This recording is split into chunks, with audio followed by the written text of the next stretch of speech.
मन मंदिरा गजर भक्तीचा.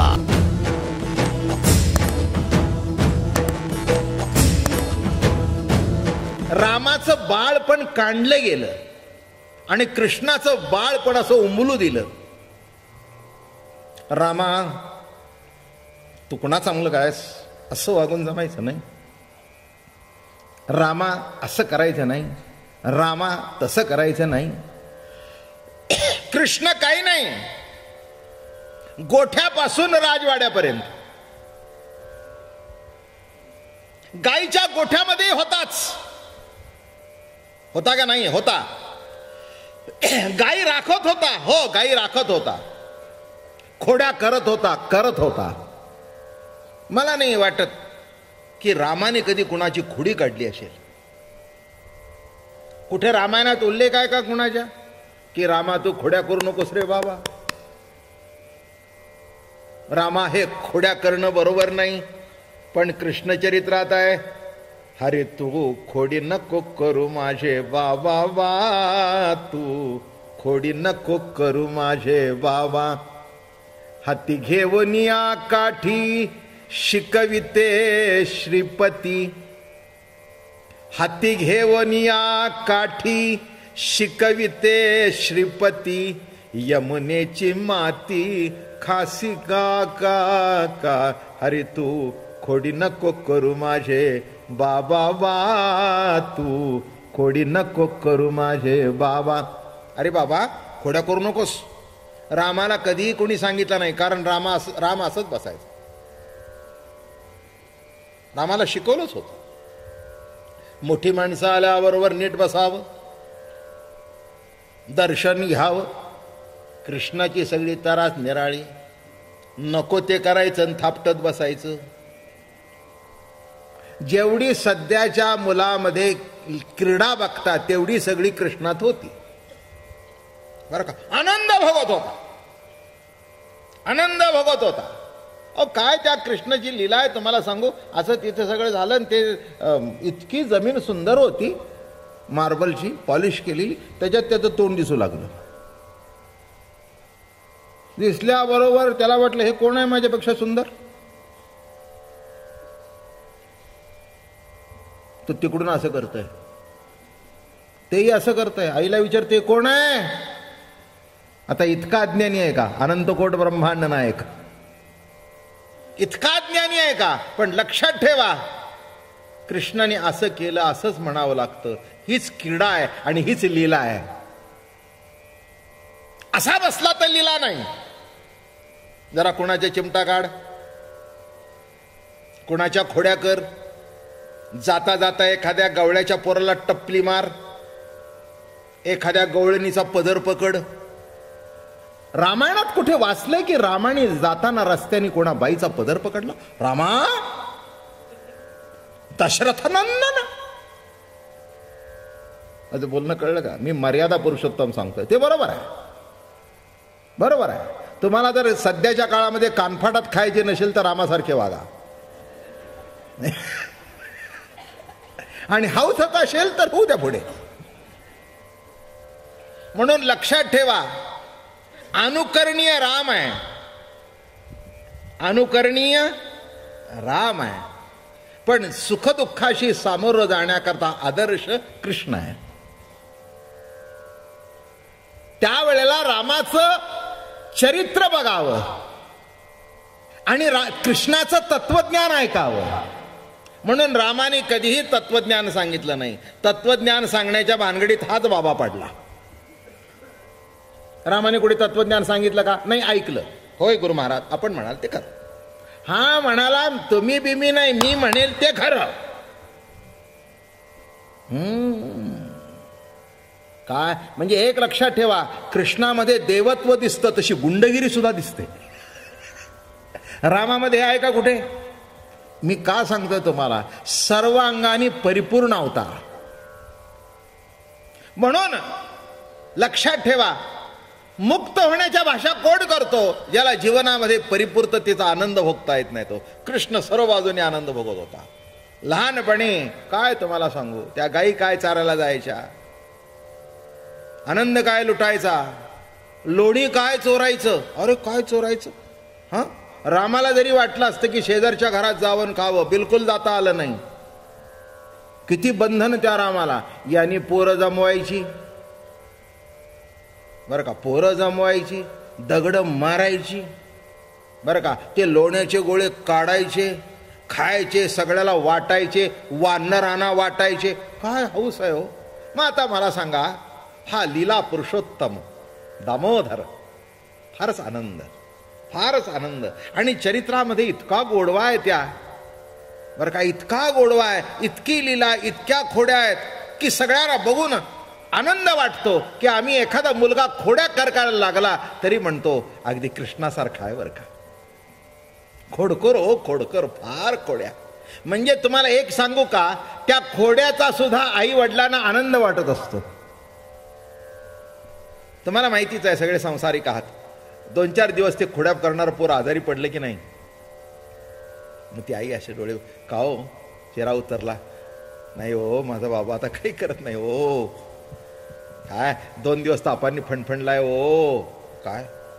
मी म्हटलं काल तो ओरडत होता ना भयंकर खोड्या. अहो नाही हो, ते निराळा आहे, पण त्याच्या खोड्याने घर भरून आलं, त्याच्या खोड्याने जीवनामध्ये आनंद आला. मी परवाच पंढरपूरला सांगितलं, एका बाईला 10 वर्षांनी पोर झालं बरं का, आणि त्या पोराला घेऊन निघाली देवदर्शनाला पैठणी नेसून, आणि ते पोर नेमकं त्या पैठणीवर गडबड केली. सबन ते भिजलेलं सगळं अमकं तमकं. आता मी संसारिकच, मी बघितलं, हसलो तिकडे बघून ते सगळं. मला म्हणाले बाबा महाराज, मी म्हटलं बाई 8,000ची पैठणी काय झालं? म्हणली बघा ना कसं करून ठेवलं. म्हटलं कसं करून ठेवलं का म्हणतेस? एवढ्या करता नवस केला होतास ना? याजसाठी केला होता 8 तास. 8 तास कशा करता होता? नाही म्हटली महाराज अगदी बरोबर आहे, अगदी बरोबर आहे. त्यांनी जरी माझं पातळ भरवलं तर त्या भरवण्यात सुद्धा कौतुक आहे. कळलं का? हे प्रेम आहे, हे प्रेम आहे. शेजारच्या पोरांनी असं नुसतं ओढली ना पैठणी, चुरगळली ना, वळणच नाही हो. कसलं ते शेजारच्या बाई वळण लावत नाहीत, आणि हिचं केलं तरी असू द्या यासाठी केला. कळलं का? कृष्णाच्या खोड्यामध्ये सुद्धा आनंद आहे, एक लीला आहे, एक कौतुक आहे. आणि म्हणून लक्षात घ्या, इथे प्रत्येकाला असं वाटतं की जीवनामध्ये आनंद भोगावा, आणि आनंद जो तुम्हाला मला मिळणार आहे तो कृष्णाच्या अवतारातच मिळणार आहे. आणि अशा कृष्ण परमात्म्याने लीला करत करत करत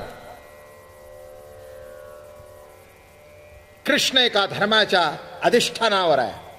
धर्म संस्थापनार्थ मी युगायुगामध्ये अवतार घेतो. पण एक लक्षात आलं का, धर्माच्या उच्चतम पीठावर असून सुद्धा गंभीर नाही, मोठा मजेशीर आहे,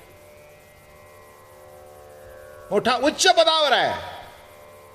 धर्माचं पीठ निर्माण केलं गीतेच्या माध्यमातून. आज हजारो वर्ष, लाखो प्रवचन झाली असतील गीतेवर, पण ती गीता कधी जुनी झाली नाही.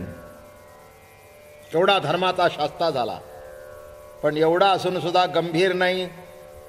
उलट अर्जुन गंभीर झाला होता, त्याचं गंभीर पण दुष्ण्या देऊन काढून टाकलं. अरे काय रे तोंड वाकडे करून बसलायस, काय तुझं थोबाड, काय तोंड वाकडे केलेस, उलट धनुष्यबाण घे हातात.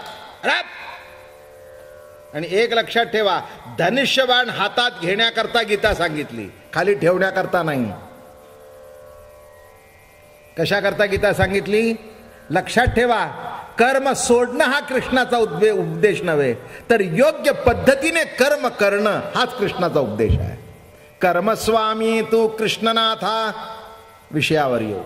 कर्मस्वामी तू कृष्णनाथा, इंद्रिय क्रिया समजता कोणा न करवे अन्यथा, कर्म नियंता श्रीकृष्ण. कर्माचा नियंता श्रीकृष्ण आहे. कोण आहे? लक्षात ठेवा, पुन्हा सांगतो, रमण रूपाने जी सत्ता प्रगट होते त्याला राम म्हणावं, आणि कर्मरूपाने जी सत्ता प्रसरण पावते त्याला कृष्ण म्हणावं. म्हणून कर्म कधी टाकता येत, टाकायचा प्रयत्न करू नका, चुकाल. टाकता येतं का? नाही का? सांगे श्रवणी ऐकावे ठेले के नेत्रीचे तेज गेले, हे नासारंध्र बुझाले परिमळू नगे, हे नटकेचे जरी काही तरी त्यागिले ते काही, म्हणून कर्मत्यागो नाही प्रकृती म्हणता. ज्यांनी ज्यांनी प्रकृती धारण केलेली आहे त्याला कर्म कधीही टाकता येत नाही. एक पुन्हा अजून दुसऱ्या पद्धतीने सांगतो, कर्माचा त्याग म्हणजे कृष्णाचा त्याग, आणि कृष्णाचा त्याग करता येत नाही म्हणून कर्म कधी टाकता येत नाही. तुम्ही झोपला तरी कर्म चालू आहे ना, थांबलंय का? तुम्ही झोपता पण आतलं पोटातलं कर्म अन्न पचन करण्याचं चालूच आहे. ते सांगतायत मी काय करतो तू झोपल्यावर. प्राणापानाची आजोळ भाती, फुंक फुंको न्याहोराती, आणि अटी तसे नेणो किती उदरा माझी. काय सकाळी उठल्याबरोबर पोट साफ झालं की बरं वाटतं, कर्म घडलं रात्रीचं म्हणून. काय हो काय म्हटलं, काय काही खरं नाही, काय खरं नाही. अरे तू झोपला तरी त्याचं कर्म चालू आहे. तो श्वास घेऊ नकोस, श्वास तोच घेतोय. तुम्ही श्वास घेता काय? काय तुम्ही श्वास घेताय? उगीच बोलू नका, गडबड होईल. श्वास कोण घेतो? नाकातून तुमच्या श्वासोश्वास चालू आहे. प्राणपानाच्या दोडभाती, फुंक फुंकोन याहोराती, अटी तसे नेणो किती उदरा माझी. तुझ्या पोटामध्ये किती आठवून टाकतो बघ. अरे काय कृष्ण किती सांभाळतो. असा हा कृष्ण कर्मरूपाने नित्य प्रगट होणारा कृष्ण म्हणून लक्षात ठेवा. उच्च पदावर असून सुद्धा गंभीर नाही, खोड्या आहेत, दिला आहे. जरा इकडे तिकडे भांडणं रावणं आहे. अगदी लव्ह मॅरेज सुद्धा आहे. आता सांगेन मी तुम्हाला, अजून रुक्मिणी आलेली नाही ना. म्हणून एखाद्या तुमच्या पोरांनी लव्ह मॅरेज केलं तर वाईट वाटण्याचं कारण नाही. आपल्या देवाने तो आदर्श घालून दिलेला आहे.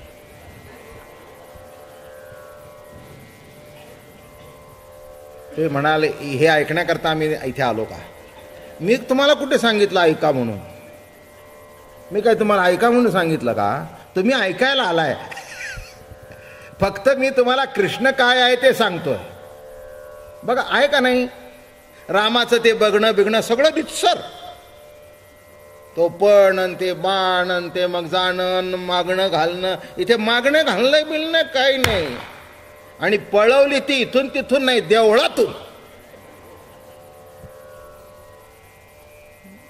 Something unique. एका शब्दात सांगू का, या जगातलं युनिक फीचर्स म्हणजे कृष्ण. मन मंदिरा गजर भक्तीचा.